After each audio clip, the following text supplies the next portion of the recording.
Hello and welcome to More Than a Game, a podcast about the Premier League, A-Leagues and more. My name's Tommie C. This week on the pod, A-League gets a big wet one as La Nina decides to take a big dump on the East Coast. Bielsa gone, and is Conte setting conditions to leave? Russia's invasion of Ukraine ripples into the football world. And finally, some good news. Ben Garuccio replaces Riley McCree and The Rock as the Scorpion King. Joining me on the pod this week is Colby, and Colby, we'll say hello to you first. Welcome from the Sunshine State. How are you this week? Hey, not much sunshine here today. We were just talking off air. We're underwater here in southeast Queensland, but I just want to say, Tommie, that the line about the Rock replacing or Garuccio replacing the Rock as the Scorpion King, that tickled me. So thanks, mate. You are the king of the great intros, and I'm not always quite up to your standards, but hopefully that one at least tries to approach, I guess, the same level of yours. So I appreciate that, mate. And joining us this week after a little hiatus is George. Welcome to the pod, mate. Has the sun come up in the UK yet? Yeah, mate. It's not nice and sunny here. It should be a nice Sunday for the Carabao Cup final, boys. So very good. Big one. And more big one. The one we've all been waiting for. It's funny, boys, I've got to say, I didn't add it to the run sheet until about 15 minutes ago because I didn't even know it was on. And it just occurred to me that, oh, hang on, we got a Liverpool fan and a Chelsea fan on the pod, so it's perfect symmetry. But look, speaking of symmetry and all things balanced between the world, we got Moment of the Week and Own Goal coming up. So, George, why don't you take it away? What did you like this week in the water football? Yeah, a couple of things. I think the first one, I think, for Moment of the Week is probably, and you guys are probably all over this as well, is the return of Christian Eriksen. Yeah, nice. After I don't think he's played in 250, 260 days since that incident, and it's just awesome to see him come on. Come on for Brentford, despite the fact that they were 2-0 down at the time, and but just amazing that he's out there, and it's pretty crazy that he's playing for Brentford. So, who would have thought that would be the club he would return to after his heart incident at the Euros. But yeah, it was only 2 years ago that he was at Spurs, and sort of that final year at Spurs, he had a bit of a dip in form. But let's, I guess, go back another 12 months. And 3 years ago, I don't think anyone would have expected that Eriksen would be playing for Brentford. So, and it took him a while when he went to Inter. It took him a while to get in Conte's team. But then he sort of the last, I think, from January onwards, he was pretty important for them to clinch the title. So he's just rounding out form in Italy. So. Hopefully he gets back, and he's on a short-term deal, and he's trying to get back in the World Cup squad. So I think that was probably my moment of the week in an otherwise pretty sort of gloomy week. I feel like that's a regular theme on the pod about gloomy weeks, but I guess that's just the way the world is at the moment. Yeah. Colby, what about you, mate? What did you like this week in the water football? Well, it's sort of gloomy news depending on who you are, but my moment of the week goes to Western Sydney Wanderers for finally agreeing to have CEO John Tatsuma step down at the end of the season. So many hold him out as in large part being responsible for the toxic culture at Western Sydney Wanderers, responsible for driving away youth, staff, players, etc. Like we spoke on the pod a couple of months ago about ex-staffers Dean Heffernan and Patrick Svensvik coming out and talking about the bad culture there. Casual chat about it, yep. Yeah. So even it's good news when even Sydney FC fans are pretty happy with this news as well. I think hopefully it's going to be something that moves the club forward, because we've seen a lot of managers and players change over and come and go at that club, and it's still in a pretty bad state. So a strong Wanderers would be good for the league. So hopefully it works and does good things. I know that they've still got Gavin Costello, who's their GM football ops, and who people also point the finger to in terms of cultural problems. He's still there, but hopefully that is a step in the right direction. It's pretty funny because, they could do no wrong in their first few years in the A-League, and you couldn't have really predicted, how bad they've stagnated or, gone backwards. It's like it was it was almost like it was almost impossible for that to happen given their support and how well they'd started and the culture they'd developed. But somehow take Popper away and Lyle Gorman away, and things just went to shit basically. Well, they'll be fine because they're getting Laurie McKinnon in now. So, ooh. And they got Roods there. Roods back, Western Sydney boys. So.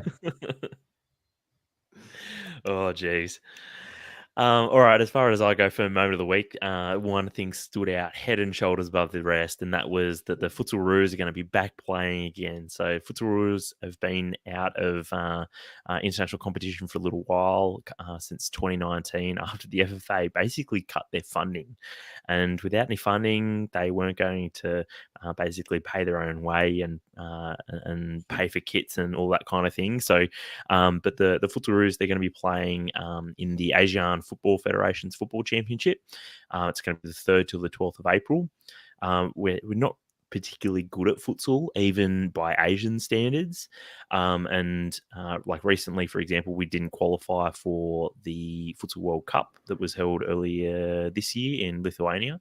So we're going to be we've been drawn in the same group as football giants Timor-Leste, Vietnam, and Myanmar, though. So I think we would be hoping to at least get maybe one, possibly 2 wins out of that. But I'm pretty sure Vietnam are actually pretty strong at futsal. So I know Thailand, they're like a top 10 team in the world. So I think I might be, I don't know if I'm over-egging the pudding with Vietnam, but still, it's going to be great to see the Futsal Roos back. So, and hopefully they will possibly even qualify for the next Futsal World Cup. Can people watch this, Tommie? Is it televised? Like, is it being YouTubed? So, like, where can the people see it? Do Optus have the rights? Oh, I wish. George, you're just rubbing salt in the wounds. No, Colby, look, to be honest, I don't know. It was one of the first questions that I had as well, was like, oh, fantastic. Futsal Roos, like, where can we watch them? And like with futsal, it is a bit of a case of sometimes it is down to YouTube streams and stuff like that. Even the World Cup wasn't televised in Australia beyond the semis and the final on any sort of broadcast or even app or stream. So you had to find like a YouTube stream. So not sure yet what the situation is regarding being able to watch it. But and I guess as well, being the Asian Football Federation's Futsal Championship, I'm not sure how many streams there are going to be, just even full stop, even dodgy ones. So we'll have to keep an ear to the ground and look. I know I'll be flogging how you can watch it on the socials, so that hopefully we can get a little bit of buzz around the Futsal Roos. Boys, as far as own goals go, George, what didn't you like this week? Well, I think we're going to touch on it, but obviously, the Russia and Ukraine conflict and the effect of that, and then you had I think, I don't know if you saw this, but Abramovich last night giving Chelsea stewardship, to giving basically the ownership of Chelsea to the trustees of its charitable arm. So. What does this mean, really? Yeah, like, so in a nutshell. In a nutshell, I think it's just an asset protection maneuver. I think so. He's basically, in case, and there's been rumors of a few Russian oligarchs getting sanctioned by the UK government, and asset stripping and asset freezing and the like. I won't go into too much detail because it's still pretty muddy. But we are a football pod, not an economic sanctions pod. Yeah, although we might have to move into that. Yeah, we might have to move into that. It could be a good little niche given the way the world's going. But yeah, so he's basically stepped away from the ownership of Chelsea and handed it to the trustees of its charitable arm, which there's Lord Sebastian Coe and a couple of other sort of members of Parliament in that group. Effectively. So he sort of stepped aside and left basically Petr Cech and Marina Graskaya to run the football side. And the interesting thing is, and a lot of people are pointing it out, is Chelsea owe him billions of dollars in loans still. He's given them loans effectively. So at any time he could call those loans in and he would basically retake ownership of the club or bankrupt the club. So. I think it's just a maneuver to ensure Chelsea can run as is, in the event there were sanctions leveled against him, basically. So, That I did catch that. I think it was yesterday or the day before about this idea of Abramovich being able to basically destroy the club if basically the UK pulls a whole bunch of sanctions onto him, which it sounds outrageous, but I mean we live in crazy times, right? And I don't think regardless of whether or not you're a Chelsea fan or not, I don't think anyone wants to see even football clubs at the highest level just disappear overnight, because there's obviously lots of people. Even outside of the football space that have jobs involved in them. So still it's a wild idea, wild proposition. Yeah, and I think just that at the the first port of call, like this is a way to ensure the club can run sort of sanction free, I suppose. Yeah, clever. Colby, what about you? What didn't you like this week? Tommie, another one that we might talk to in various parts later in the pod, but just hysteria resurfacing over VAR and refs. We've had some quote unquote shocking calls in the A-League and the Premier League this week or weekend, and some of it's a bit silly. Like, some of the calls were you might be able to argue they were bad. Maybe, like, they were both very muddy calls. The one that I'm thinking of in the A-League in the Central Coast Melbourne City game, and in the Premier League in the Everton Man City game. But you've had people coming out like saying it's like corrupt and there's a conspiracy behind it. And in addition to that, like really like squarely blaming the VAR and or the ref. And I think in both cases, more so in the Man City case, but like it's probably more of a case of the rules just being a bit muddy and cutting across each other, rather than necessarily a ref being corrupt or the VAR officials being corrupt or there being some kind of conspiracy. So the answer is probably a bit more boring than that, guys. It's funny, like we love to parade the passion that's involved in our game, and this is sort of the ugly side of that, where all reason can sometimes go out the window, and in the struggle to search for answers, we sometimes find extreme ones, right? I was just having a look whether it was Jared Gillett again this time, but I don't think it was. Yeah, I think what is it? Safe. Jared. Yeah, for now. Jared Gillett did I think it was a Premier League game recently, and he made all of the right calls, and some of them were really sort of borderline calls, and he was actually held up as sort of doing a fantastic job, which doesn't happen very often. On Gillett, I think it was Gab Marcotti, ESPN, wrote an article about him, and I didn't know this, but he was like the rising star referee.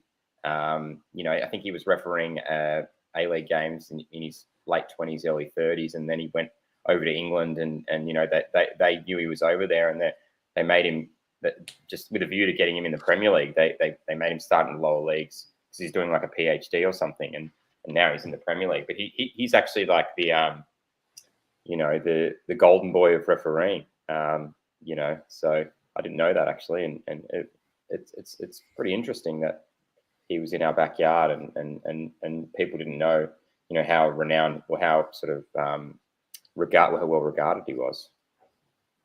There you go. Learn something new every day. Yeah.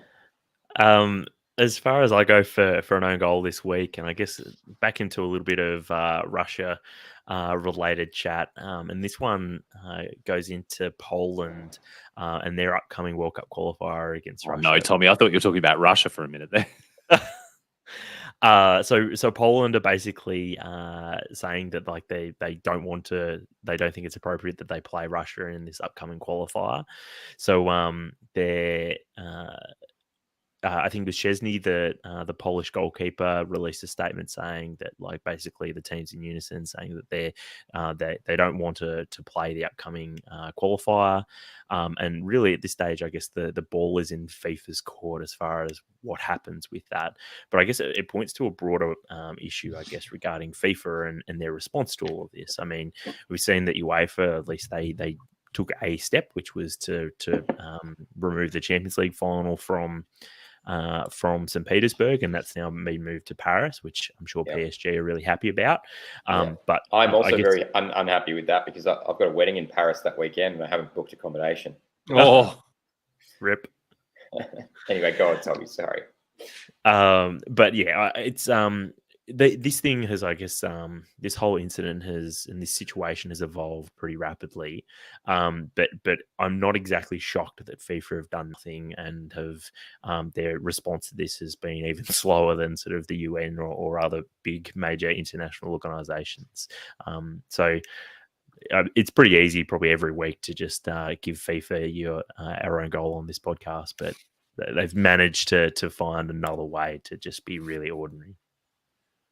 Yeah. Not a surprise. Not a surprise Yeah. at all.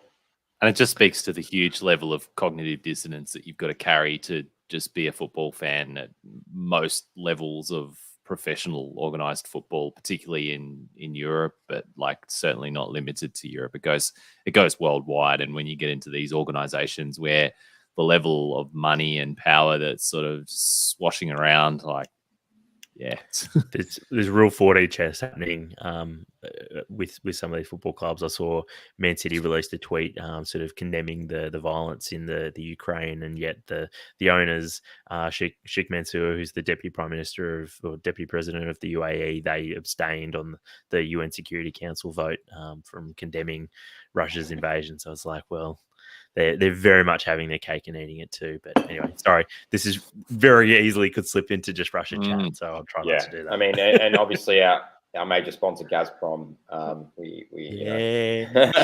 Schalke took that off there. They're not wearing that anymore, which that's a good thing. But obviously, I mean, Schalke have been paraded around at Champions League and Europa League games for the last 10 years. So it's kind of like, well, we kind of knew this was coming. But anyway, sorry. I said we weren't going to do this. I'm sorry. All right, a little bit of football chat to talk about. Obviously, been lots of non-Russia related football stuff that's happened this week, so we'll try and get into some of that. Big week. First of all, we start with something that pretty much happened while we were recording last week, and that was Ben Garuccio's big scorpion kick against Western Sydney last Sunday. Colby, do you think the A-League did a good job of leveraging this?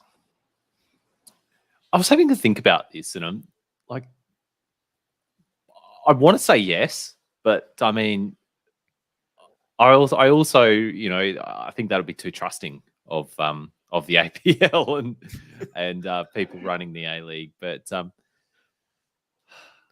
mean, I guess the reason the moment spoke for itself. But like, yeah, well, like, why do you ask?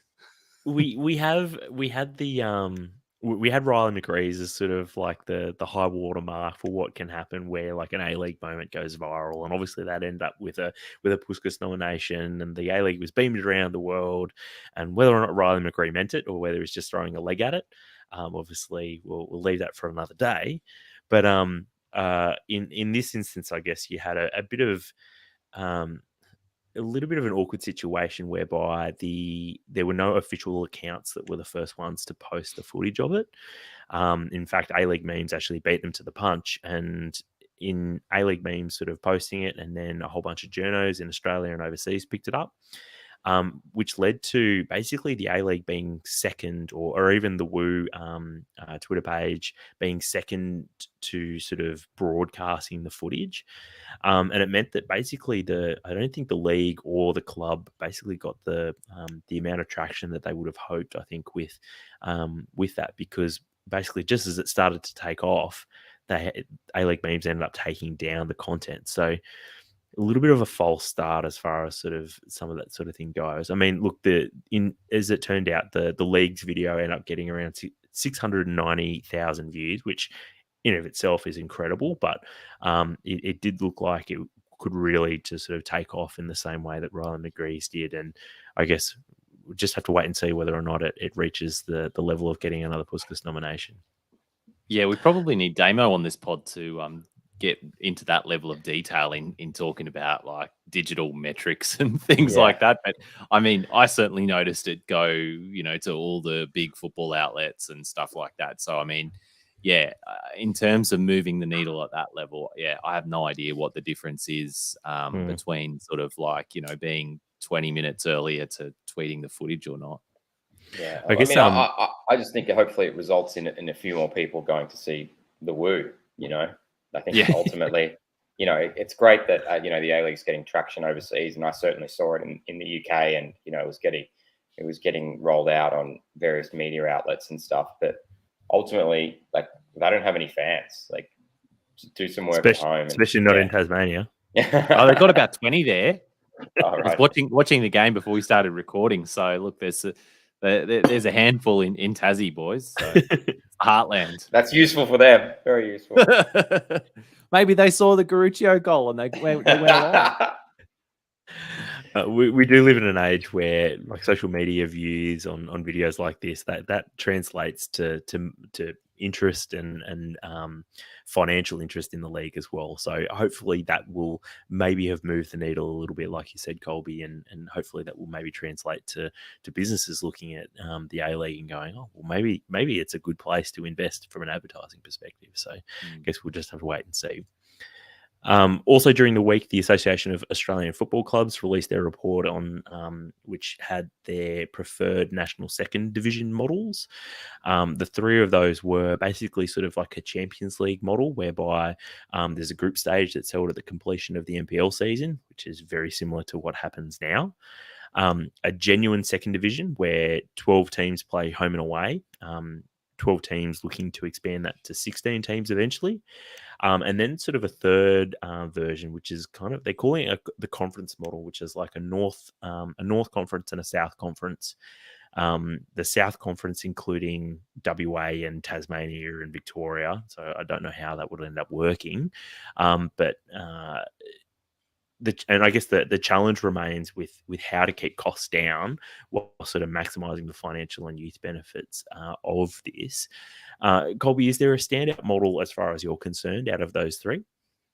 Well, we all want the genuine second division, but I mean, how viable is it? Like you said, it's it sounds like the conference model will be the sort of happy medium that is reached, and that's obviously what they do in MLS, even at the top division and things like that. It just suits the geography and also the financial situation. Like even A-League clubs sometimes seem as if they're stretched doing things like travel, and they certainly take the budget option a lot of the time to make it work. So yeah, it's probably realistically going to have to be conference model. Great if we could have a genuine second division, but yeah, how viable is that? Yeah, which one do you think we're going to end up with? Yeah, I think I'm with Colby on the conference model, and as Colby mentioned, it's how they do it in a lot of the American sports, whereby a team basically goes on the road for 3 weeks or something and plays all of their away games and then comes back to both minimize costs and fatigue from, imagine a Perth team flying in and out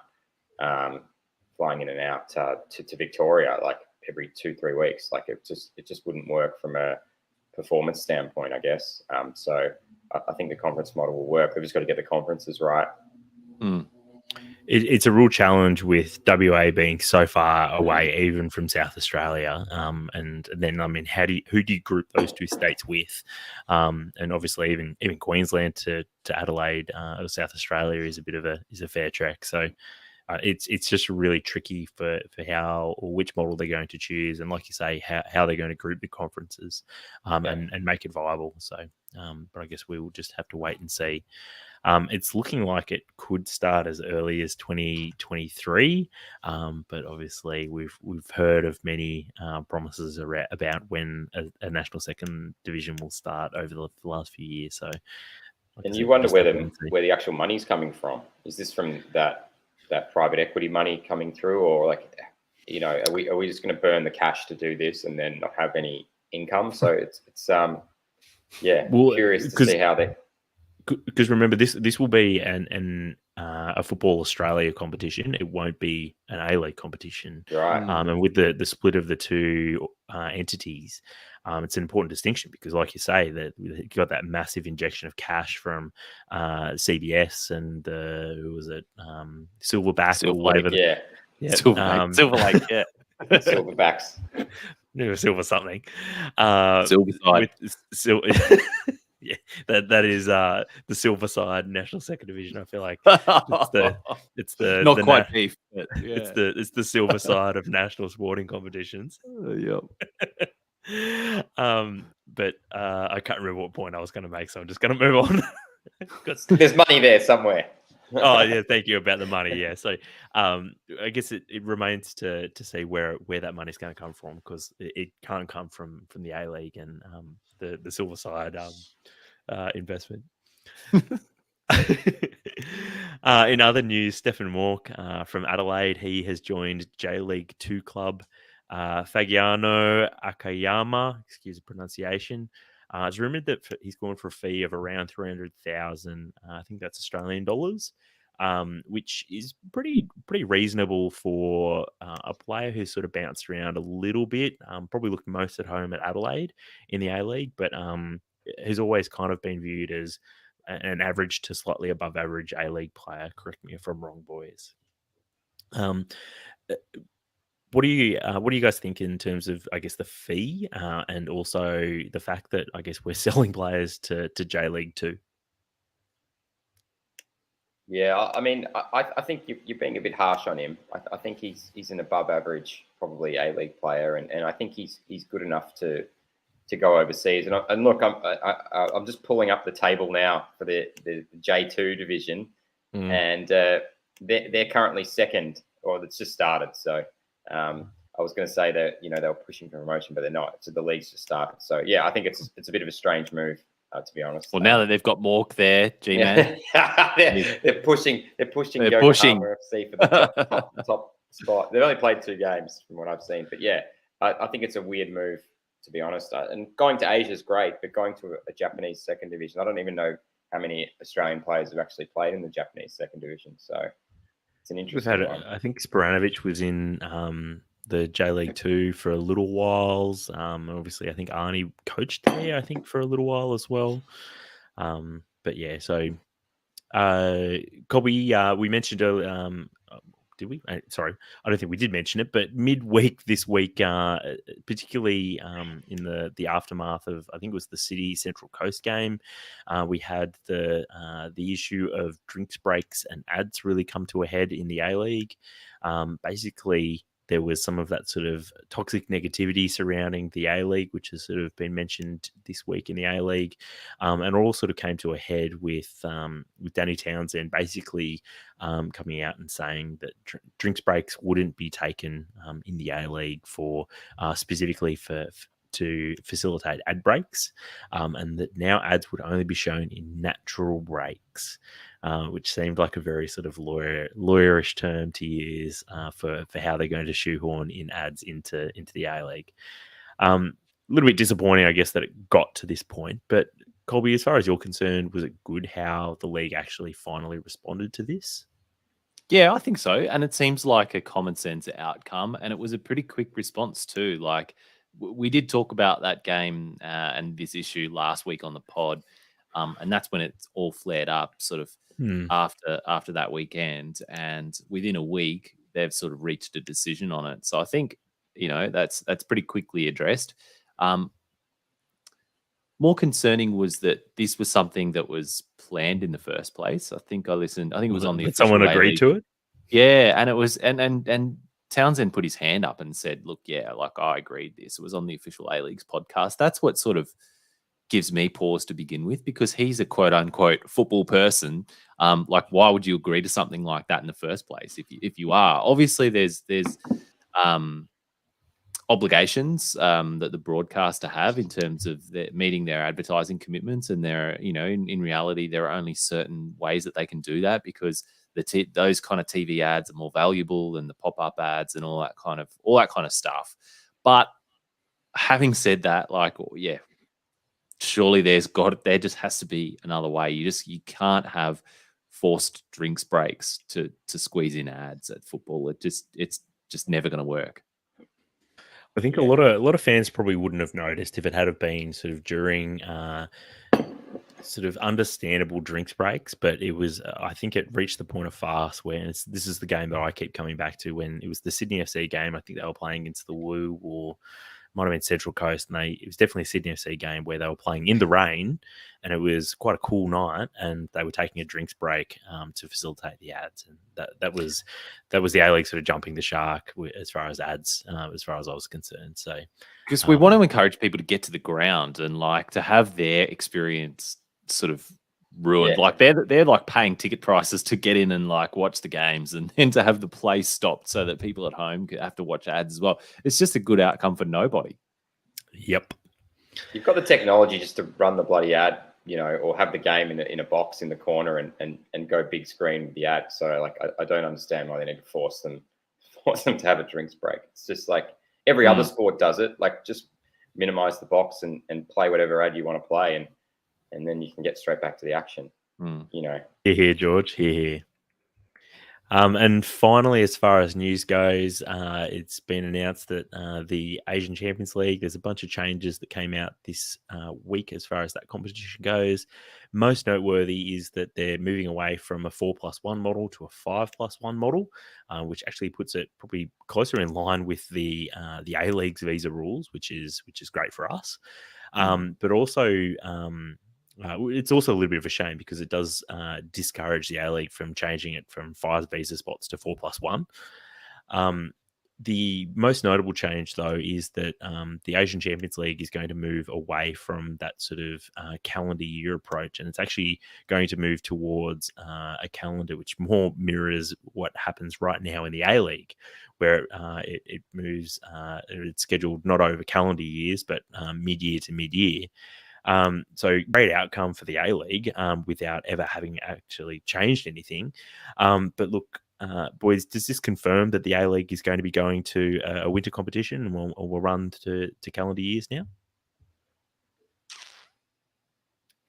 Might be convenient. Yeah, it marries up. But I also we're going to miss when the Asian teams are in their pre-season and we're like halfway through our season and we get some easy Well, we wins wanted, on the book. Yeah, we're going to lose that 3 or 6 points we used to get when those guys were having to fly to Australia for their pre-season. So no, I think it's all good, but and hopefully then it sort of flows a bit better with some of the games and ultimately want to get to a position where the Champions League's not like an afterthought. So. Yeah, I think that's the big bonus here is that where previously it's been really challenging for Australian clubs to even participate and be competitive, now it's going to be played during basically the peak of their season. So it does create another scheduling challenge for the A-League, but I think it will mean that they're going to be more competitive as far as the league goes and the Champions League goes. And the A-League teams are getting used to it. Isn't there like a game every 2 days at the moment? So. A few people have said, "Oh, geez, like some of these teams look tired," but I mean, like this is the norm in leagues like the Championship, right? And yeah, they have bigger squads and that kind of thing. But I mean, this is the reality of football in a lot of places around the world. So, yeah, it's a good point that you make, George. Look, let's get into some A-League though. So, look, we're going to start with our A-League anti-power rankings, or IUALM APR, as we're now going to be calling it. Just really rolls off the tongue. Colby, look, George, I know you may or may not have some power rankings for us, but Colby, I wanted to throw to you and see if you've got any sort of updates on how you think certain teams are tracking based over the last couple of weeks alone. Well, in our non-power rankings, Tommie, like surely Western United have to be close to the top, which pains me to say, but like they're in stoppage time, just about to clock a 2-0 win over Perth. I have been watching this screen in a screen, the way good A-League ads should be done during this podcast. Can be done. It can be done, guys. We have the technology. And what you can do it on a podcast. They're trying to say they can't do it on a broadcast. Pleased to report that there have been no scorpion kicks during the recording of this podcast so far. But the Woo, I've just been dominant in this game, and they're just like 5 undefeated now, top of the league with the game in hand. Like they've got to be moving up for me. And then in terms of teams who are moving down, it also pains me to say Central Coast, another late points dropped for them. Another goal in stoppage time or whenever it was, but another late goal conceded, and yeah, it's got to hurt them. But they're moving down as well. They're now winless in 5. So, Mate, I've got a wild stat for you that I think Damo actually pointed out for us, so I'm not going to claim credit for it, but I've got a wild stat for you coming up when we start talking Mariners a little bit. I think, look, I heaped a little bit of shit on the McBulls last week, but they seem to have kind of turned things around a little bit. And you know what? I'm going to put them back into the winner's circle, back into the positive side of the anti-power rankings for this week. They've won two, and drawn one of their last 3 games, which in a league like ours, it actually makes them one of the form teams. You still got, obviously, like you say, the Woo. They're doing really well. City obviously doing very well. They're sitting 1 and 2 at the moment. And Wellington, despite sort of some middling form, I'm still going to keep them in the positive column. So it's good for them. But a team who I think I mentioned last week about how they look like they might have been about to turn a corner, but Sydney haven't won in 3 games, and it looks like they're back on the slide again. So it's hard for teams to put it together a run of positive results as we're kind of seeing this year. But some teams, just as they look like they're about to turn the corner, can sort of lapse into bad habits. Alrighty, boys, let's go through some of the games. Colby, you already mentioned that Perth are hosting the Woo down in Tasmania. It was 1-0 just after half time when we started the pod, and I can see Dylan Perez has scored a second goal for the Woo in the second half, and that game is pretty much about to finish any moment now.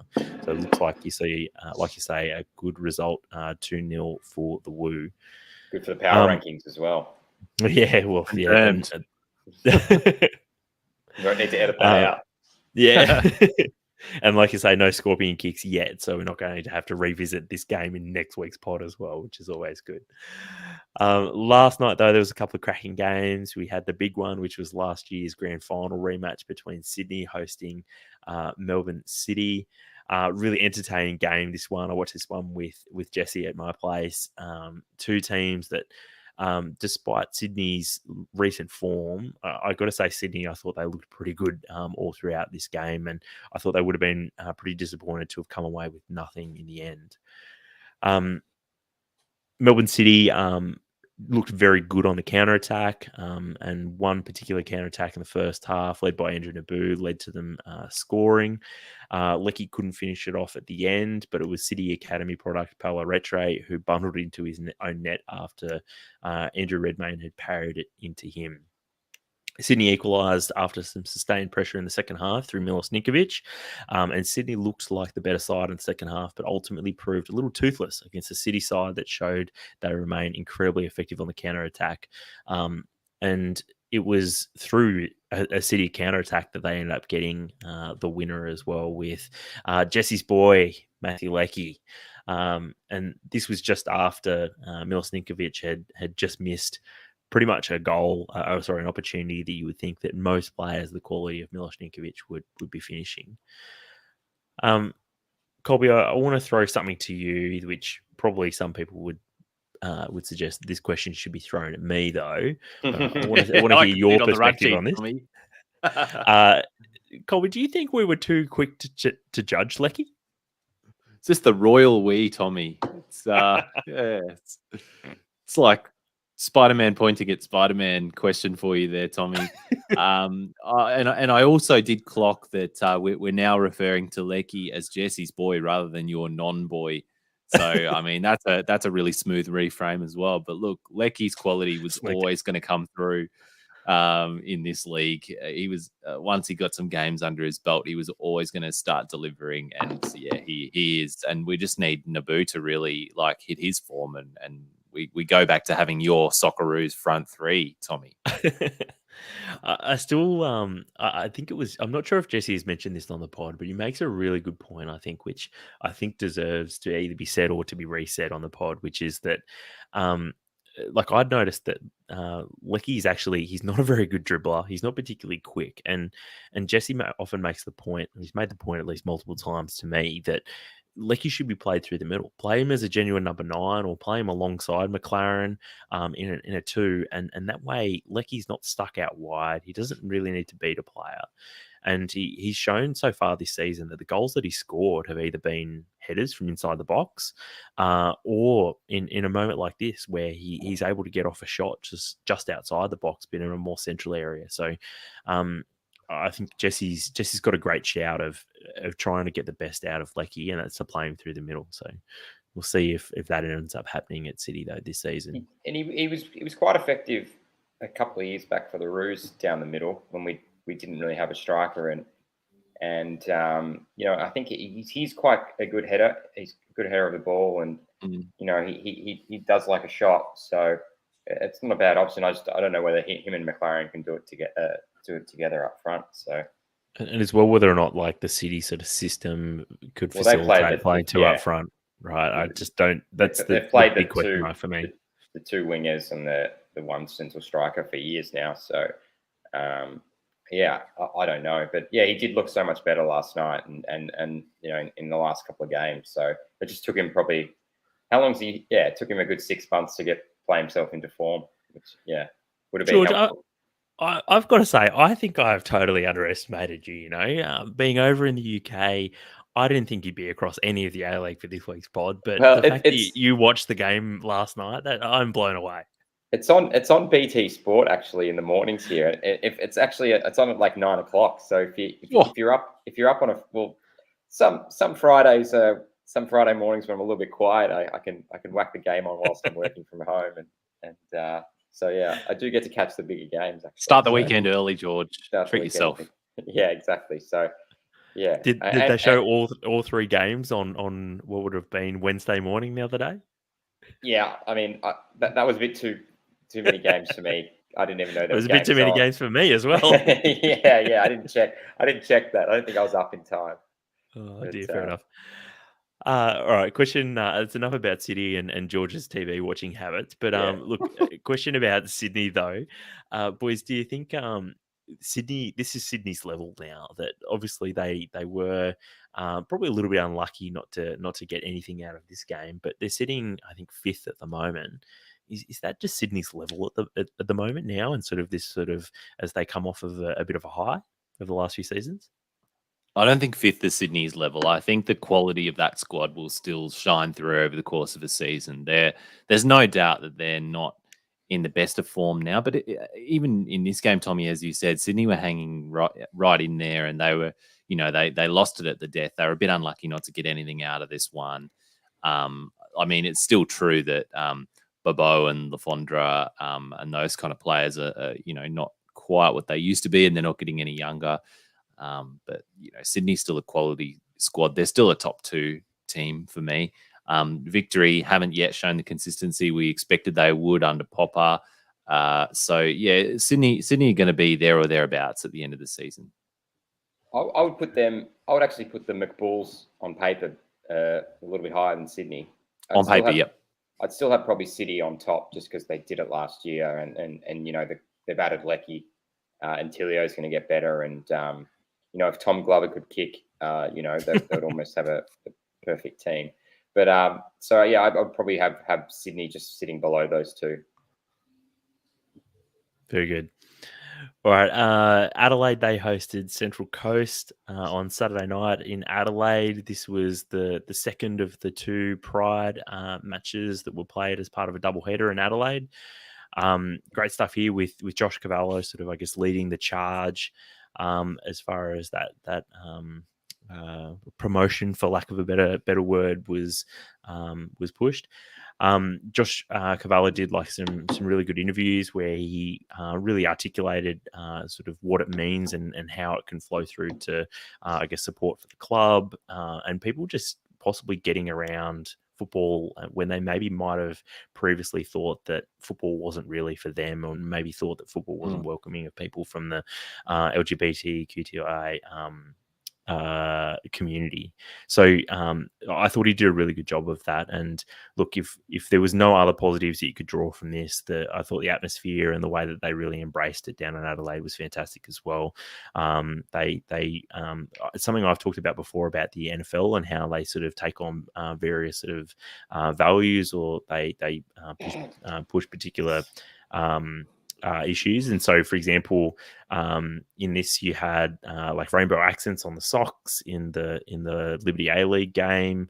They had rainbow numbers on the shirts, and also, I mean, they had the rainbow safe smoke as well. So little things like that can help to contribute towards the atmosphere of the game as well. So I think the people, all of the feedback that I've seen from the day was that it was a really positive event, and it's only been a positive thing for both the club and for the leagues. But in terms of the game, though, sorry, Colby. Oh, can I just say, Tommie? Yeah, I agree. I love this, but I just think, like, imagine if the league spent, a tenth of the time and energy trying to attract other segments of the community other than like the casual fan family that they've been trying to go after for like years and years by like sort of sanitizing the league and doing all of these other things. If they'd just gone for like a pride round and targeted women more and targeted like migrant communities more, and like, you can see there's a round in all of those things like the AFL does. And you spoke about it, I think last week or the week before on the pod, about NFL. how good, NFL, but AFL do it really well as well. Yeah, but Colby, I think you're forgetting the Star Wars round. So I mean, that's important. That is important. I'd like to see a Star Wars round. I mean, throw a Pokemon round in there while you're at it, guys. Scorpion King round. All segments of the community. We want them to see that A-League's a safe space. Yeah, that anyone enjoying any terrible movie from the early 2000s who really likes Brendan Fraser, that they can get around the A-League. Talk about the Mummy, Tommie. Yeah, Scorpion King was a. That was the yeah, that's right. Brendan Fraser round. I think that's got legs. That's got legs. Oh, jeez. Making a comeback, guys. Making a comeback. Look, speaking of comebacks, the Cumdog, he served up a really another quality piece of centre forward play in this game, putting on an absolute plate for Benny and Kololo. But the game looked destined for a draw until Adelaide teenager. And I've got in my notes here, does Adelaide have any non-teenagers that score goals besides Craig Goodwin? Just going to throw that out there as just a thought bubble for everyone. But it was Nestori Irankunda who broke Mariners' hearts in the 92nd minute with an absolute thunderbolt of a strike from quite a narrow angle as well. And that gave Adelaide all 3 points. I was going to say all 4 points, but you can tell I'm just rattled at the moment. Too much Scorpion King chat. It's worth noting as well that Adelaide talisman Craig Goodwin had a penalty saved by Mark Birigidi. Love to see it. Yeah, because this, I think Goodwin has I think we've reached peak Goodwin, because the stutters are getting worse. And I think, like, tongue in cheek, I've said before on the pod that Goodwin, like, he needs to be stopped and booked for his run up, but I think they're getting worse. And it's like Pogba, Tommie. When you get in your head about your own run up, it's no good. I hate it. So here's my wild stat that I had about the Mariners. Mariners haven't won an A-League game since the 18th of December. Gee. I didn't count how many games that is, and I know that they won 2 FFA Cup games in that space as well. But yeah, not since the 18th of December, which that's like 2 months. 2 COVID variants and 2 huge world events ago. Yeah. I think we're at just World War III now. I mean, we're up to World War V at this point. So, what else? And look, there's one other point that I want to mention about this game. And look, it's not about Adelaide who end up getting the 3 points. But if there was one thing that stood out to me in this game, it was Oli Bozanic, because Oli Bozanic has been standing out in all of the Central Coast Mariners games so far that I've seen this season. I know he's doing quite well on the Alex Tobin medal count as well. he was the Mariners' best player by some distance in this game as well. He gets around the pitch. He's good defensively. He's got a great range of passing. And I want to throw it out there that he's probably a bit of a smoky call for the Socceroos. And I think he's a player that could bring some balance to that Socceroos midfield. And we always talk, I guess, about the struggle for balance in that Socceroos midfield. Boys, what do you think about that shout of Ollie Bozanic to bring balance to the Socceroos midfield? I think he's a pretty solid number 6, and he was in the squad a few years ago. And we probably don't have a guy like him at the moment. I think a pure sort of, guy that gets the ball moving and, can sort of cover the defensive positions. And not since Jedinak retired, I don't think. Yeah, and Luongo's retired. Yeah, Luongo's out of the team as well. So yeah, I think it's not a bad shout. And he did well last year from memory at the Mariners, didn't he? So yeah, he's been there or thereabouts. Arnie just hasn't picked him, which is odd because he's had links to him before and his development before he went overseas. So yeah, I think it's not a bad shout. A bit of experience as well. It's unlike Arnie to have his favourites though. So moving on, Newcastle Jets, they hosted MacArthur Bulls and McBulls on Saturday night as well in the third match that was played. The Jets continue to excite and frustrate in equal measure. Against the Bulls, they showed good team spirit to get back into the game from 1-0 down and then 2-1 down, but the Bulls always look the most likely team to score. Boys, do you think we're likely to see a resurgent McBulls now after that little dip in form in January and February? I actually haven't been fully convinced by the Bulls, Tommie. I said this last week after they stomped Adelaide 4-1. even just watching them in that game, they still just don't pass the eye test for me, and they still don't seem to be more than the sum of their parts. If anything, they're less than the sum of their parts. Because like George was saying before, they're like on paper, they should be one of the best teams in the league. They're absolutely stacked, and they're not giving me that at the moment. It's almost like they don't know how to play together, but they're just finding ways to score because they've got some quality. But yeah, they're not a proper team yet, and they might play into that. But I just talked about the Socceroos midfield and balance, and I tell you what, there is zero balance in a midfield three of Tommie Orr, who was it? Tommie Orr, Danny De Silva, and Ulysses Davila. Oh yeah, I forgot about him. I remember that that was the midfield three that they played a couple of weeks ago, a couple of games ago, and it's just stuck with me. It's rent free in my head at the moment. Tell you what, though, I don't get out of retirement. Yeah, get him back. I don't mind or as a 6, Tommie. I mean, nominally as a 6, I guess, he sort of occupies a little bit more forward positions in reality. But, 2 weeks, 2 cracking goals from him. Love that from him more centrally. He could just about play any position on the pitch. But this one is a strange one for him, I must admit. But he's doing quite well. Fair enough. There was no game that was played on Friday night with Brisbane Roar's home game against Melbourne Victory being postponed due to weather, which is just another thing the A-League's now got to contend with after mass postponements due to COVID. Now we're going to have to deal with, I think it was 3 games this weekend that were postponed due to weather in Sydney and Brisbane. And even tomorrow's game, I think with Melbourne Victory. Melbourne Victory's game. I don't think that game is going to be going ahead either. So it's just another. Basically, it's a class. And that's because of Brisbane weather, Tommie. Got to deal with. Yeah, exactly.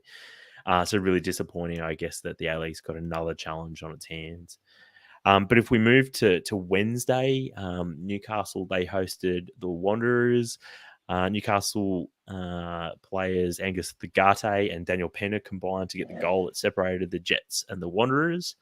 The Wanderers in their Where's Wally kit had 18 shots but couldn't find the back of the net. I'm sure Mark Redan would have been disappointed with the result there. That was one of 3 games that was played on Wednesday night in something that I really hope is never repeated ever again by choice. The next game, the Woo versus Sydney, this was played at 5:00 at Amy Park in Melbourne on a Wednesday, which, like I said, I really hope that's never repeated ever again, because that is a recipe for, I mean, a team that's already struggling to get fans there. I saw the replay of this and saw that there was probably, I don't know, maybe 200 people in the stadium, and thought to myself, 200 people for a 5:00 kickoff for a team that's already struggling to get fans is probably a pretty good result in the grand scheme of things. But it's probably more people working at Amy Park. Yeah, exactly. They were all the people that were employed for selling drinks and chips. Yeah, they just let them go. Yeah, they figured no one would be at the stadium, so they might as well just arrive early and have a seat, team guys. meeting on halfway. Take some chips and a pie and go sit in the... This is another example, Tommie, of like, we've been saying this a bit, like, we run an A-League podcast, and like I was clicking through the results of these games and just thinking, fucking hell, I hope Tommie doesn't ask me any questions on these. It's like, I don't know. I like, this is news to me, these games. I mean, it was a busy week at work, but like, wow, 3 games on a Wednesday night. And the fact is that like, you've got to feel for them in some respects, because COVID and other things have like meant that the fixtures have had to be a bit flexible necessarily this season. But gee, it's tough to, first and foremost, if people are going to watch this stuff on TV or go to the games, they need to know it's on. Like, it's just basic.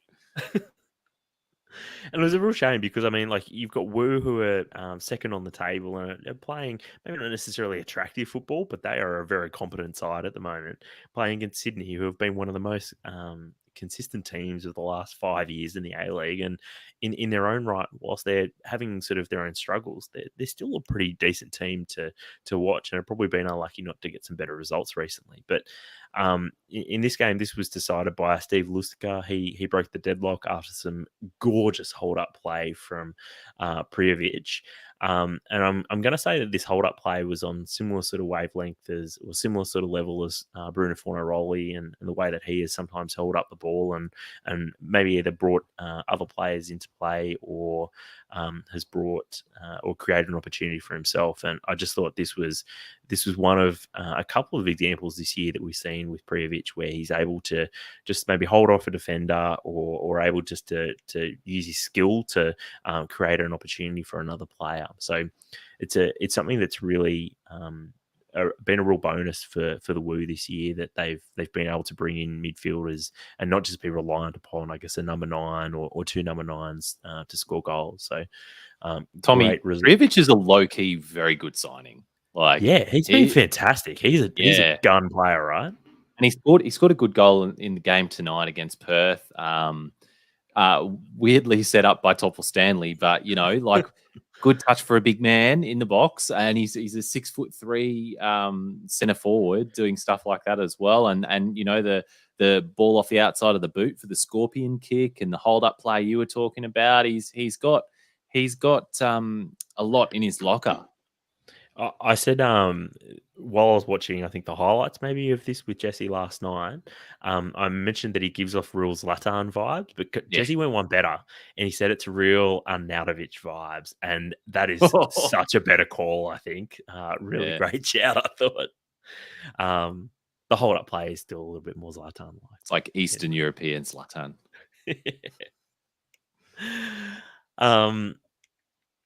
Perth, they hosted the McBulls on Wednesday night. The McBulls getting one over the Glory at Launceston. The key, or the best thing about this game was the Davela's, not necessarily the shot or the goal, but the dummy that happened just before the goal. I thought this was, sometimes you just mentioned Prijovic and how good he is sometimes, but this was a real sign of Davela's quality. And that dummy, I think everyone in the stadium thought he was going to be shooting, and the fact that he just sort of just hesitates for just a second and then absolutely nails it into the bottom right-hand corner, just a sign of how good Davila is. There was 2 other big things that came out of this game. You had Daniel Sturridge. He got an injury in this one. It looks like he's going to be out for up to 6 weeks. And I tell you what, Colby, could this whole signing and basically Daniel Sturridge's time in the A-League, could this have gone any worse? Yeah, it couldn't have. It could not have gone worse. He spent what, 3 weeks in a hotel. He's been injured. I don't think he's played more than about 45 minutes so far. And then the it whole took him- Perth being locked out of WA saga, a lot of he time couldn't in have had a hotels. worse run. And it's taken him so long to get up to speed as well. They were so careful, so gently, like just 10 minutes here, 10 minutes there, getting him into games, and then he's broken already. But I mean, like, are we surprised? Like, you look at the amount of football he's played in since he left Liverpool, and it's next to nothing. Damo said that when the signing was announced. We were talking about it on the pod. We were all hoping. We looked at that, but we were hoping that we'd be, Perth would be able to get him right. But I think he's cooked. Yep.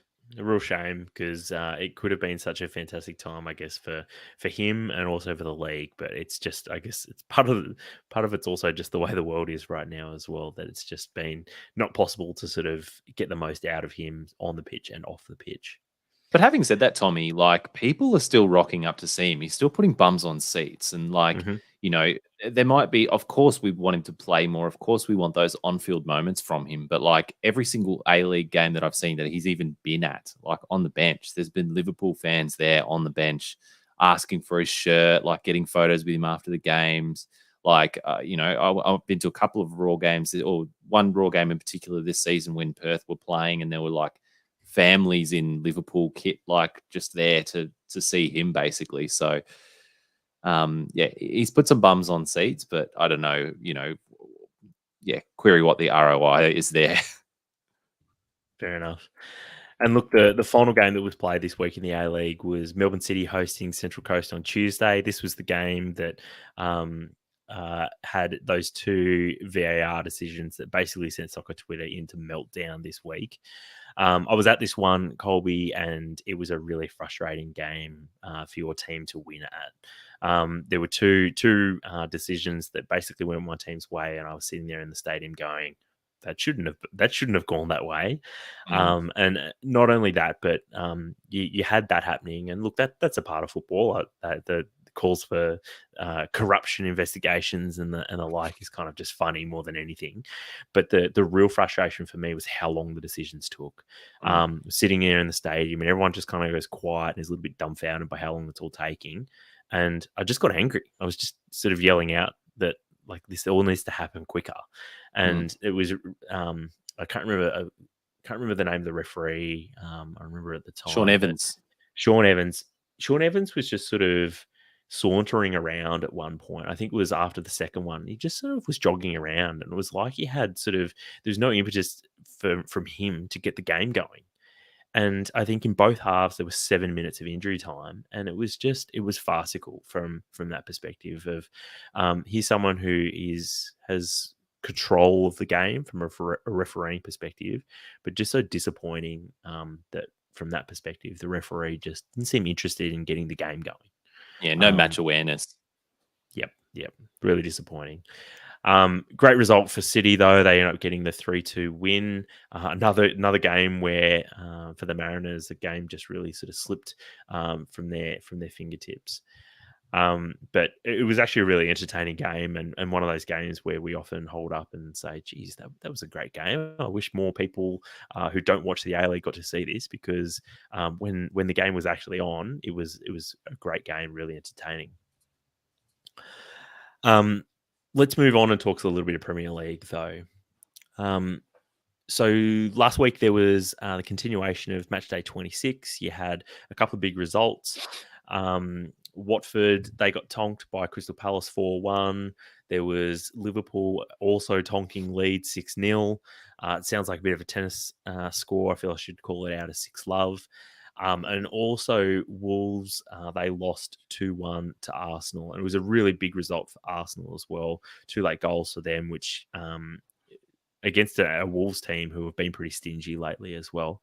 But probably the biggest result out of these 4 games was Burnley hosting Spurs. And it was a 1-0 win for Burnley. They would be very pleased with that, given that they're in a real relegation dogfight at the moment. But I guess the most noteworthy thing about this, other than the result itself, was Conte's press conference after the game, where basically in the aftermath of them losing 4 games out of their last 5, admittedly the one win was against the current sort of champions-elect Manchester City, Conte said that he's not used to this, and you can see he's really troubled by this, and basically said that he's too honest. He can't take home a salary while he's getting these results, and was into implying that he could walk away from the situation because it's almost beyond him, or he's not doing a good enough job.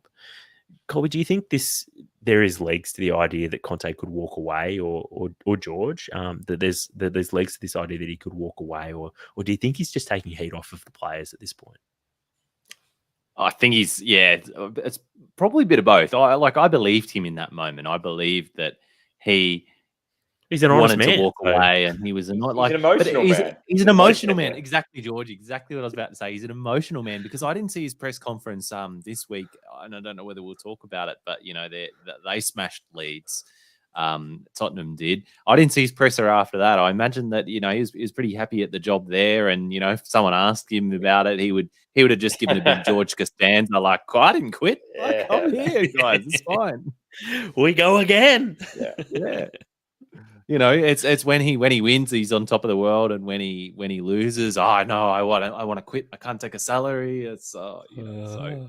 I think Tommie, it was a bit of both. He was deflecting a little bit for the players' sake, but he was also just putting pressure on the Tottenham board again, just so he has some scope for funds, going forward, I think. And he's really setting the scene for that next transfer window, isn't he? Yeah, and then we'll see what happens. But like we've discussed this before on the pod, like he knew exactly what he was getting into. Like he knew Paratici from Juventus, and obviously he's been in and around the Premier League. Like he knows what the club like Spurs do and how they make money, and so like he can't be frustrated because he signed up for this. Like we all, So, and plus he got the signings he wanted. He got Kulusevski. What more do you got? Bentancur. What more do you need? And they didn't sell Harry Kane, so who's absolutely killing it. So I think I think he was just it was just a bit of a bad. You'd be annoyed to lose at Burnley, I guess, after beating Man City. So that's the biggest Spursy thing to happen. Of course, it was going to happen. Yeah. Oh dear. On to matchday 27 though. That started this morning. Yesterday morning Australian time, with Southampton hosting Norwich. Great result for Jesse's favourite Southampton, who dispatched relegation threat Norwich 2-0. Shea Adams opened the scoring before Areola. Areola. Romeo. Who's Rioli? He's a bloody AFL player, isn't he? It's delicious. No. Yeah. Alfonso Areola. Yeah. Ariel Romeo, the Southampton midfielder. Nailed it. An absolute wonder. Never seen him shoot before in all these years. So all he seems to do is tackle and get yellow cards. But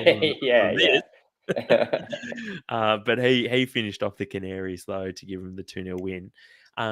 Wildly, there's a couple of wild moments here as far as the table goes. The second one coming up in a moment. But Southampton are up to 9th and are unbeaten in the last 5, which are just 2 wild situations at the moment as far as the Premier League goes. But great stuff for them. And Norwich, worryingly, have lost their last 3 in a row. So they'll be, after hitting a little bit of form, they'd be pretty worried again that it was a little bit fleeting. We're almost time for the annual Hasenhüttl manager rumors, aren't we, Tom? Yeah, that's right. Any moment now. It peaks and troughs with Hasenhüttl because when they lose 7 or 8-0 or whatever, 9-0 or whatever, inevitably they want to sack him, and then a few months later he seems to bring it back, and then he's sort of next cab off the rank for a sort of decent job. So get him into Manchester United, maybe Everton. More on that soon. The big game on Saturday night, or the early game, I should say, was Leeds hosting Tottenham. Did anyone think this was going to go any other way than it did? to be honest, I wasn't sure. I really was unsure about how this was going to turn up. So yes, to answer your question, George, yes, I really wasn't sure. Well, that myth was busted pretty quickly, wasn't it? Yeah, it was. The first half hour. This was a bloodbath. You mentioned Kulusevski just earlier, but he absolutely tore up Junior Firpo pretty much for fun in the first half, and by the time it got to halftime, it was all over, and Leeds were pretty much just a shell of themselves. It was Leeds' 10th goal that they'd conceded in just a few days, and it was enough for Marcelo Bielsa to depart Ellen Road. Well, I don't think it's been officially announced yet, but it seems pretty firm that Bielsa is going to be leaving by mutual termination rather than currently set to leave as opposed to leaving. But it seems like it was done and dusted. Where do you guys sit on the whole pragmatism versus philosophy kind of argument? I think with Bielsa, the thing about Bielsa is that he's obviously he's very dogmatic about, like, he plays this hyper aggressive attacking football, but no one really does that outside of managers that manage in like top 4 and massive clubs. So I think it's just been really. Yeah, all right, you got me. It's the Ange versus Arnie debate that we always have in Australian football. Like, they're the ideological manager versus the pragmatist, and football fans. Yeah, it's a great debate to have because he's clearly been a victim of his own dogma or ideology or whatever you want to call it. Like, yeah, he's got his style, and he's lived and died by it. Yeah, I think that and it's good. I think I'm cool with it to an extent, but you've got like your whole spine of your team out. Like, so you do have to kind of Bamford and DJ Calvin. Yeah, and Liam Cooper as well. And Liam Cooper, been lost for them this season. That's the one I was searching up. So you've basically lost your entire spine and like the 3 pivotal cogs to being able to play your way and the way you have for 2 years. You kind of have to cover up the cracks a little bit, and he kind of doesn't. And he said in his press conference at the end of the game yesterday that he tried to bring in more defensive players in the first half and it didn't work, but they just still like leaving giant gaps, and Harry Kane was allowed to turn every time he got the ball and pick gaps through their defense. So yeah, I mean, I don't know. Like, I think you've got to be a realist at some point. When your team's out, when your team's missing key players, and you're going to lose, and you've lost previously, and you've got to try something different. I think if you can, maybe you can't just because of the cattle, but yeah. Boys, Damo has been on the anti-Bielsa bandwagon for months. It feels like I want a Damo on this pod so bad, but do you guys think that Bielsa's departure is premature, or it should have happened sooner? I think the timing's pretty bang on, to be honest. Like, they waited as long as they could, essentially. Like, they've played 26 matches. They've got 12 match days to go.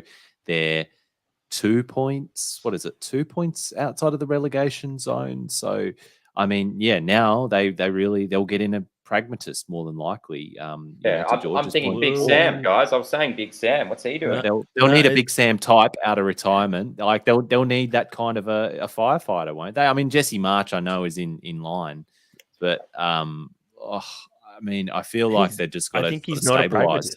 Like, short term. He's out of the Red Bull stable of managers. Yeah. So he's a Hasenhüttl. The interesting thing with Leeds and their current position is they've played 26 games, whereas Everton, Burnley have only played 24, and Brentford's actually played 27. So, so they don't have a lot of wiggle room there. So I think either Bielsa just has to agree to try and play for some results, or which he probably won't, and then they'll probably remove him and put a firefighter in. I don't know. But yeah, they're in trouble. I thought you meant a literal firefighter. They're about to point to the club. Someone coming in with a big yellow jacket or something like that. Anyway, lots more football for us to get through. Brentford, they hosted Newcastle. Really solid 2-0 win for Newcastle. Their 4th win in their past 5 games, which is wild. They're up to 14th. And although, look, the table can be a little bit misleading, but look, there's nothing misleading at all, I guess, about Newcastle's recent form and their rebound up the table since Eddie Howe's taken over. Joel Linton and the is new scoring. players have come in. Yeah, yeah, he's got a tune out of Joel Linton, so Yeah. I mean, must be a good manager. I can't remember who I compared him to. What is he? He's now like prime Patrick Vieira, which he's just a tackling, Tommie, he's no, a tackling stop machine. What? Stop it, Tommie. But in this game, you had Joe Linton and Joe Willock both getting goals, so the Joe connection there, just lighting up Brentford. And as you've already mentioned, George at the top, Christian Eriksen made his return to football off the bench, albeit, but and that it's great to see his return back to football after obviously that awful incident with his heart. At the Euros. and just as I said earlier, like Brentford's played 27 games, so and their form has been like really atrocious. Poor. So I'd be worried if I was. I mean, Leeds are helping them out really with the way they're going. So and Everton. Yeah. Brighton. Brighton. They hosted Aston Villa, and both teams not in great form at the moment. Probably just lacking a little bit of heat because after their positive starts to the season. But 2-0 win for Aston Villa. Ollie Watkins and Matty Cash getting the goals for Villa to give them the 2-0 win. Crystal Palace, they hosted Burnley in a game that probably 2 years ago no one would have watched, but this one was a little bit interesting with the points on the line, particularly for Burnley. 1-1 draw there was probably a pretty decent result for both teams, and obviously a point's very valuable for Burnley, who are just 1 point behind Everton now. But curiously, you mentioned just before about games in hand, and obviously it's better to have points in the bank than games in hand. A lot of people would agree, but Burnley have still got 2 games in hand on Leeds and 3 games in hand on Brentford. So that's right. I mean, at this point, Burnley are pretty much playing every team that's above them, but they do. They're only 1 point behind Everton now, which is craziness. Speaking of Everton, they hosted table-topping Manchester City in the beginning of a really rough run of games for Everton and Frank Lampard there. It was Phil Foden that got the goal for City late on, but it was Rodri who really broke Everton's hearts after he was adjudged to have not handballed in his own area, and no penalty was awarded even after VAR had a really long, hard look at this one. Boys, we try not to talk about bad VAR decisions and the like, but this one's pretty hard to look past, isn't it? I don't think it was a bad decision. Oh, you think they got it right? Well, yeah, I do, because the on-field ref said it wasn't a penalty, and then VAR couldn't rule it out, and VAR couldn't rule it out as a clear and obvious error. Isn't that what happened? Yeah, you're right. I hope I'm not confusing this with something that happened in the A-League, but I think I vaguely remember that the issue was that they couldn't get a good enough camera angle. That's another thing I've got to say about this, because I looked at which is real A-League areas. 2 different camera angles, and the one from behind Rodri looks like he hits it with his bicep. I'm like, all right, clear handball. And then the one from in front, it gets him on the shirt sleeve, which, if you look at the laws of the game, they've got a little picture there. Depends how big his biceps no handball. So, I mean, if we want to go to A-League areas, we get Robbie Slater onto the shirt sleeve to see if the whole of the ball is on the bicep. Now? What is Robbie Slater up to these days? I don't know. He's on the couch somewhere. He's probably got time. No, he's pretty sure he's flogging odds for Tabcorp, isn't he? Right. I'm pretty sure on ads. I think Colby. The consensus was that it was probably a handball, but I just don't think it's clear, boys, because on the one hand, you have the rule in the game where, and because I spend a lot of time on this today, so this was most of my pod prep for this. like on the one hand, you've got the rule which is the deliberate handball rule, where if a player makes themselves unnaturally bigger or they move to touch the ball, which Rodri did both of those things, he moved for it and he made himself unnaturally bigger. That's a handball. But cutting across that, you've got this rule that was brought in to make it more clear, which has actually just confused things, which is the little shirt sleeve rule.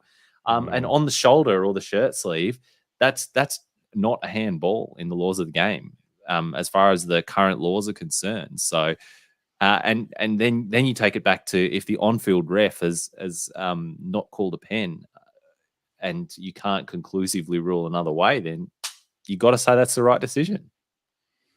I think the point about clear and obvious error, like I think for a lot of people, this is close to being sort of a 50-50 call, or they're leaning towards it being a penalty.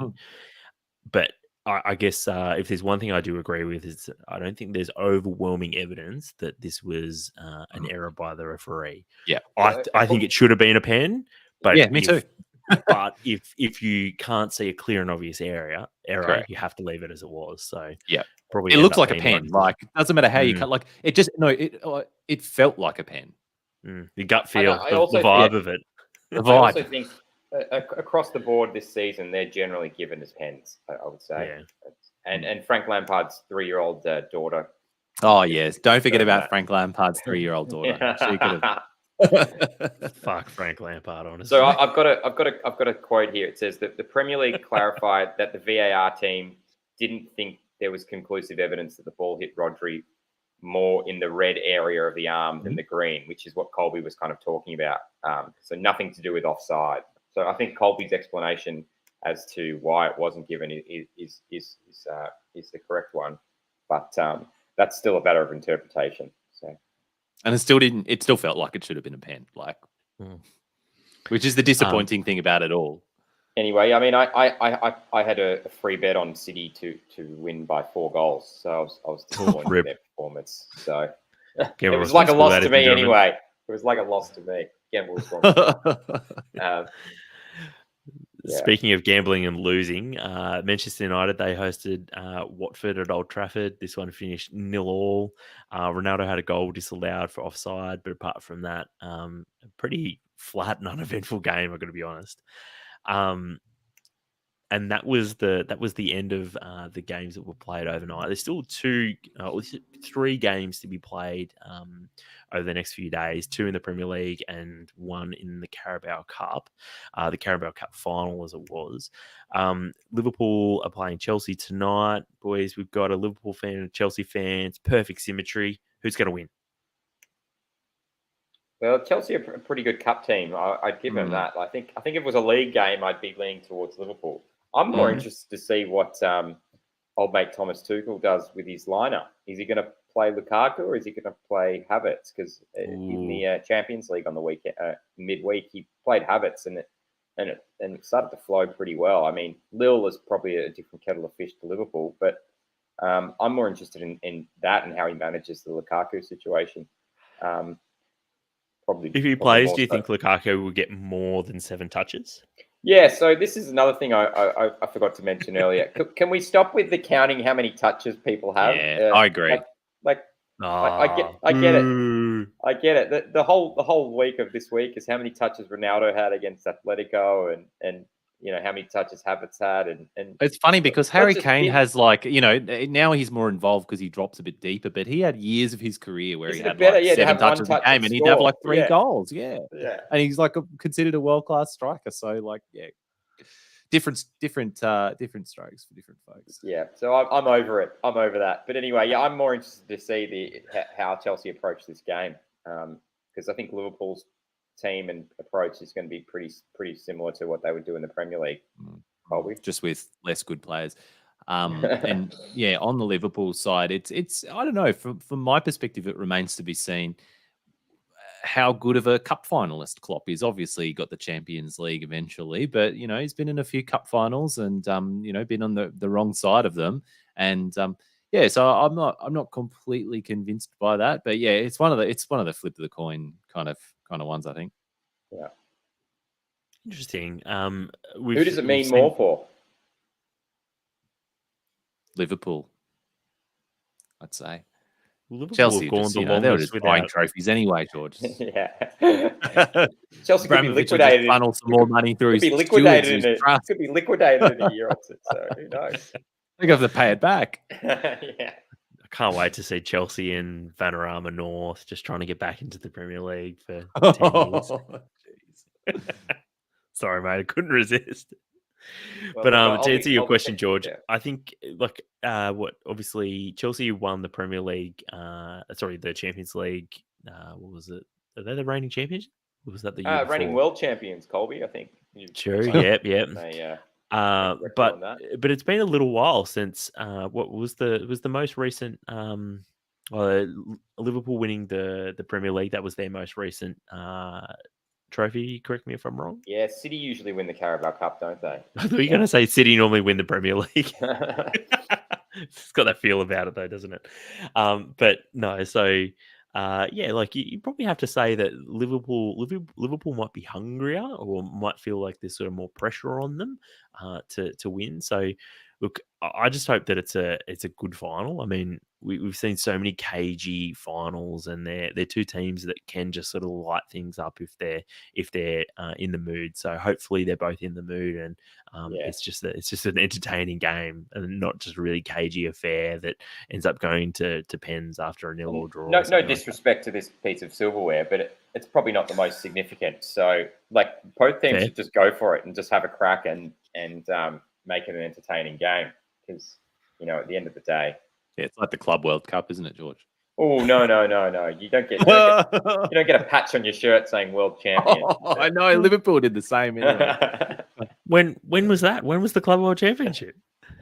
Boys, you've been caught up in all the A-League games, so it's a couple of weeks ago. Yeah. Oh, don't know if there's any football on outside of. I can't even figure out when there's A-League on. Let alone globally now, boys. We don't even know when the ASEAN futsal is on. So. Yeah, all right, you got me there. Look, before we wrap up the pod, we're going to quickly get through a little bit of Champions League and Europa League. George, you were at Chelsea versus Lille during the week. Correct me if I'm wrong. Yeah. Good 2-0 win for Chelsea. Are you pretty comfortable that Chelsea are going to progress through to the next round? Yeah, I think Lille didn't have a huge amount to offer. Their centre backs and are pretty. I think Jose Font was one of them, and. Jose Font, who was it 4 years ago, was at West Ham, and I think everyone thought he was finished then.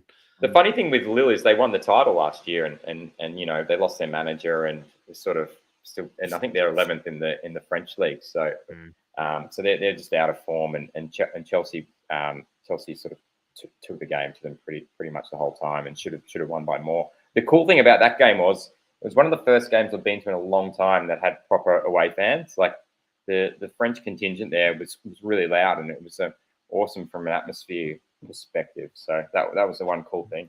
And pretty big, not a little contingent. No, decent. Sort of they had that they're part of the stand. I got your joke there, Tommie. I'm just ignoring it. Joke, inverted commas. A couple of other good results. Villarreal and Juventus drew 1-1. In fact, all of the games, apart from the Chelsea game, were draws. Atletico Madrid and Man United drew 1-1, and Benfica and Ajax. That one. How good was the João Felix header? Did you guys see it against Man U? Absolute belter, like a diving header that was just like a rocket. And the Champions League goal that I paid most attention to was, I think it was Allaire scored an earned goal for Benfica against Ajax. And then that made me laugh a little bit. Yeah. So you can't stop scoring in either end. And every goal. So yeah, if you haven't seen the Tadic scored an absolute cracker for Ajax as well. So they're two goals I'd check out if you haven't seen them. João Felix's hit, and then Tadic. Yeah. Question without notice. Ooh, yeah. Who's gonna have had a better career at the end of it? Seb Allaire or Joe Linton? Oh. Who's going to be able to look back and say they had the better career? I reckon Saballera would be wishing that he got back that 12 months that he spent at West Ham. Did you see his interview last week, Tommie? Yeah, he was actually really positive about his time at West Ham. He doesn't blame David Moyes. He said, he was bought by the Was he bought by Pellegrini? I think it was. Yeah, he was bought by the right manager at the wrong time by the wrong club kind of situation. Which, like, he was actually very sort of level-headed about it. He was like, "Yep, look, wasn't the right thing at the right time." And I think he actually spoke pretty positively about Moyes, and I don't think he holds any grudges or anything like that. Yeah. Which is pretty surprising, really. But Yeah. must have left a bit of an imprint upon him about his time in London, though. But I guess spending a lot of time in Amsterdam, you'll mellow out. yeah. Speaking of which, I did love that Ajax wore their Bob Marley inspired kit in this game. It is such a beautiful kit, I've got to say. Europa League games, I think was the round or second round were played, or second legs of the second rounds were played midweek as well. Atalanta, Porto, Sevilla, RB Leipzig, Barcelona, Braga, Rangers, and Real Betis went through. A couple of big names dropped out, with Napoli and Dortmund both getting knocked out. Scenes at the Ibrox, Tommie, when Rangers knocked out Borussia Dortmund. That is a big result, right? And It's I mean, big result. Dortmund every few years just have one of these sort of implosions, right? And I think they're still going pretty well in the league, but for them to drop out of the Champions League at the group stage and then at the first attempt drop out of the Europa League is pretty massive. Yeah, I mean, they didn't have Haaland for both games, so that makes a huge difference, I suppose. But yeah, well done to Rangers.